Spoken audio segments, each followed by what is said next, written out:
तोहरे बिना हम जी ना पाए। लबवा गुलाबी लगावे कमरिया तोहर जान ले जावे जान। तोहरे चाल पे दिल फिसल गइल, तोहरे प्यार में हम पागल हो गइल। धीरे धीरे बोला ए राजा, दिलवा के राज खोले राजा। तोहरे बिना एको पल ना लागे मन ए राजा।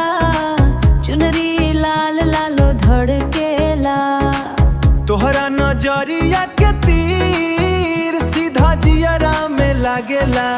तोहरे नजरिया जान मारेला, दिलवा हमार बेकाबू करेला।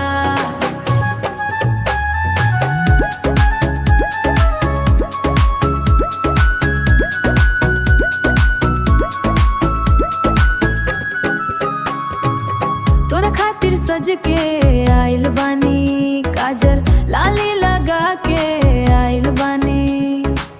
आईना भी शर्मा जाला जब हम मुस्की मारी, गोरे गाल पे तिल कमाल। देखे उठेला बवाल, तोहरे प्यार में दिलवा हमरा हो गइल बेहाल।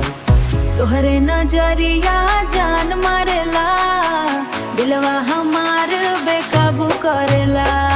कहीं प्यार त ना हो गल, दिलवा बस तो कहीं चाहला। कमरिया करे लचकल थक, तोहरे बिना ए राजा जी अब ना लागे मन। सावन जैसन भींजल मौसम, तोरे नाम के बजे सर सरगम।